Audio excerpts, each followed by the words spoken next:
You know, that's well done throughout that. Okay, just right now, real quick, what do you want to do now? Do you want to conduct through a major section? Do you want to conduct through the entire thing? Or do you want to rehearse it? I think I like to conduct it again. Okay? And we pay attention more to tempo because it's being dragged. And this is one of this piece is very, very challenging for groups. You know, it's like a grade 5, and yet they'll mark it out as a grade 3. And part of it is the way it's scored and the heaviness of all the articulations, and all this drag. Okay, here's one thing I'd like for you to do, will you just go ahead and conduct a tune pattern for about 8 bars, 12 bars. Everyone watch and pay attention. All I want you to pay attention to is the stick. Okay, go ahead and just conduct that tempo. Go ahead. Ready?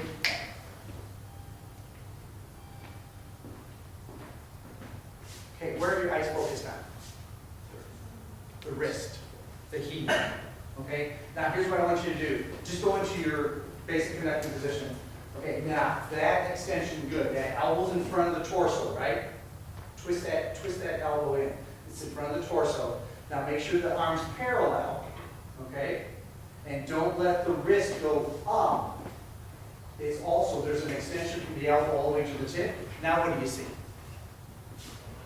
To the tip of the stick. Okay? And that's one of the common problems that conductors do, is that we've got to go ahead and hold our arm out here for hours. You know, it's aerobics 101, actually a graduate level aerobics class, you know, the way we have to. All right, so what happens is right away, this drops, and as this drops, you see how the heel comes up? Okay, so keep that extension, okay? Don't let your arms get into your body, because that will mask things. Okay, so I always think about, I'm conducting to the percussion or the back row, and reach for them. Make sure, though, it's parallel. You don't want that arm going up. So go ahead and conduct through that again, and focus on that. And I think then they're going to be able to catch the tip of the stick, and they'll follow you there on that. Okay, go ahead.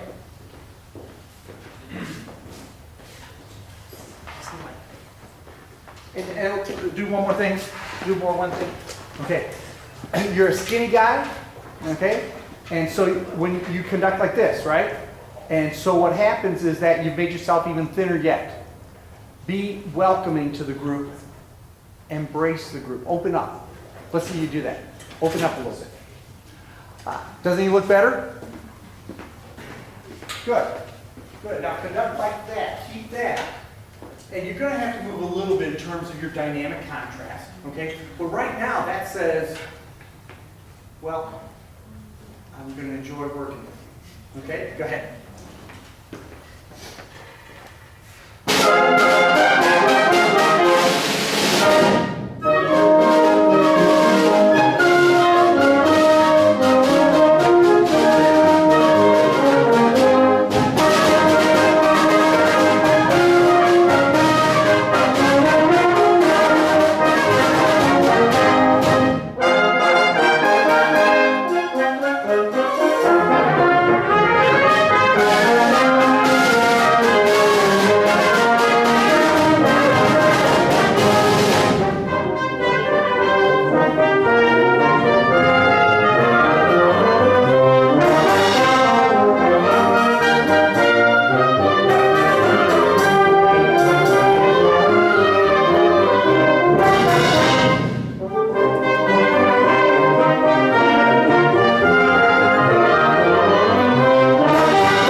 Consistent with it, okay? Now your left hand, you're mirroring continuously.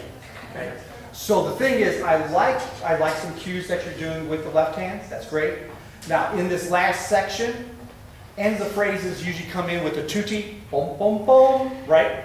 That's a great spot to use your left hand to reinforce the expansion of the instrumentation. Suddenly it's a little bit louder, so that's good use of left hand. But if the left hand's always up there, What's its purpose? Right? So get it out of the way, and then when you want to use it, it'll become more noticeable. Okay, so your left hand is always the expressive hand. Style, dynamics, some functional elements, cueing, okay? But it's the expressive arm, and you can't use it all the time. So just put it out of the way. I like how you're doing that. Usually you carry it. It's not on your side. That's great. Okay, so pick it up somewhere. Can we go right at E? Okay, keep that extension. Keep that extension parallel. Don't let us see the heel, and open up. Become wider. Ready? I'll give you 1, 2, beat that up.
The eye contact is really good, isn't it? And that's what we're looking for. You know, so much of our conducting is done with the face and the eyes in particular. So good job. You just have to keep working. You're breaking some habits now. That arm extension, opening up, you know, and that'll work well. But boy, you know, just lots of great comments for you, just reinforcing all the good things you're doing. You've got about, oh, I don't know, 7 or 8 minutes more. Okay. Can we go to letter A? And I would like to hear the eighth note that we have, so baritone, basses, bari sax, tenor sax, and alto sax, right at the end of the box. Yeah. No, just right on, just right on. Can we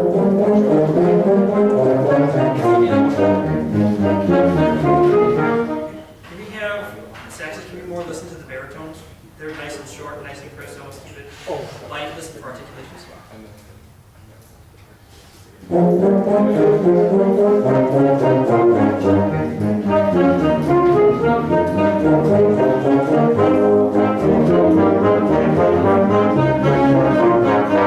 Can I have everybody else there that has the melody? Everybody else that has the melody. Orange, bring out your part too. Everybody A.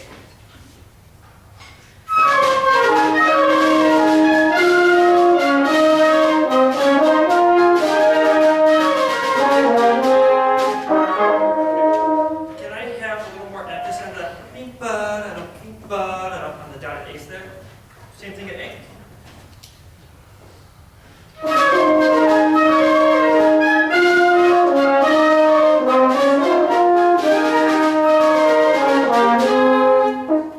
Now let's combine the two. Everybody in. Listen for the vertical alignment between the melody and the eighth foot. Okay, so you gave them a target. And and when you give feedback, what's the first thing you relate to? Feedback's related to the? Well, you gave them a target. What was the target you gave? Vertical alignment. No, before, right before. You said, give me more, Emphasis. and you did a real nice job of vocal modeling. So your target was the inflection on the phrases, right? Okay? So they did it, and what did you say about it?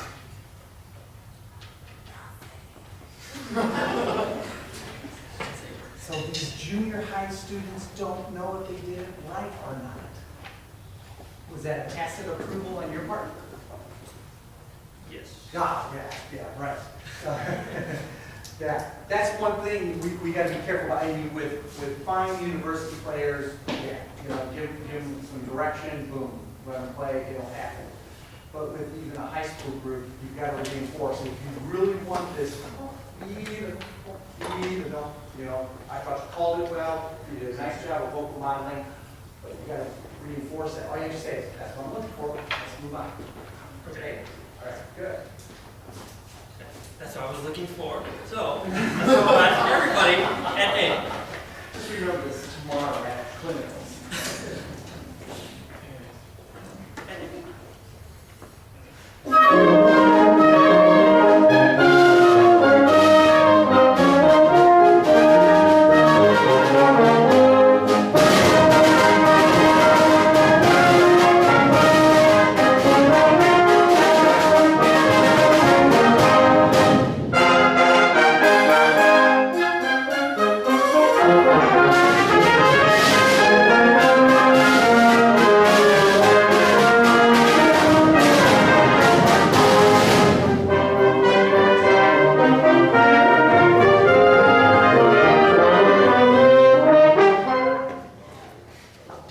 Can I have everybody but the melody at D?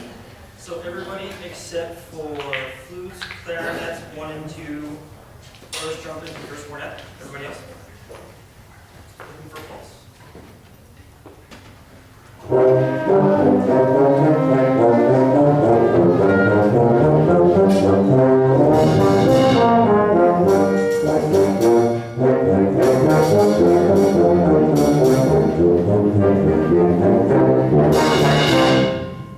I like the style, I like the difference in articulate. I like the difference in the dynamics there. Nice job. Can we have the melody back in? The melody back in. And melody can back down a little bit so that way we can hear some of the middle parts. Everybody D.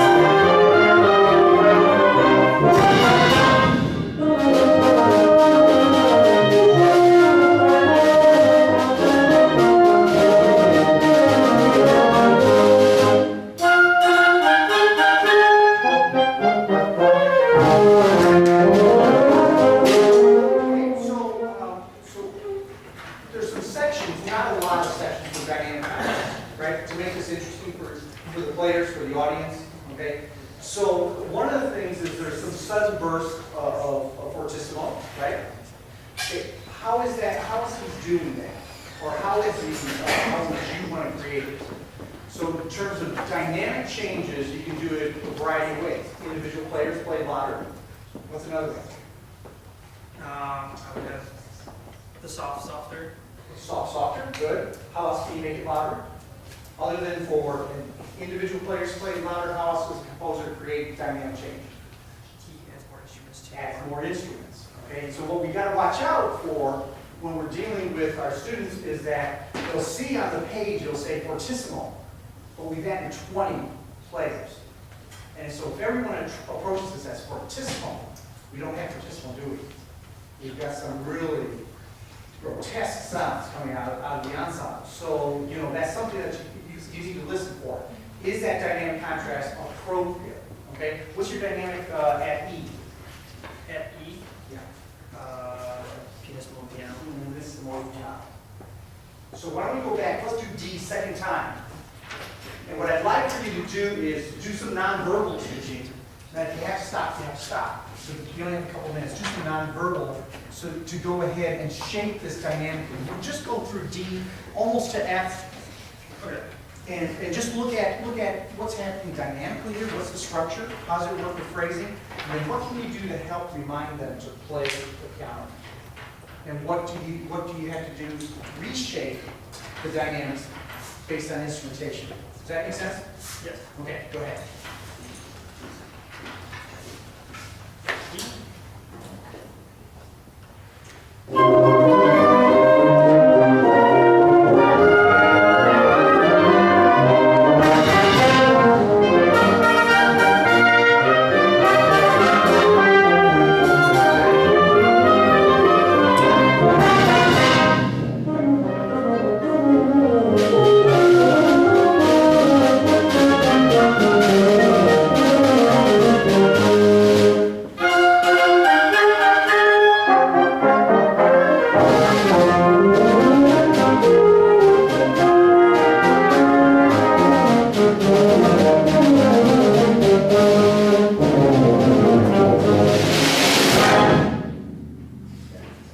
Good job. Yeah, well done.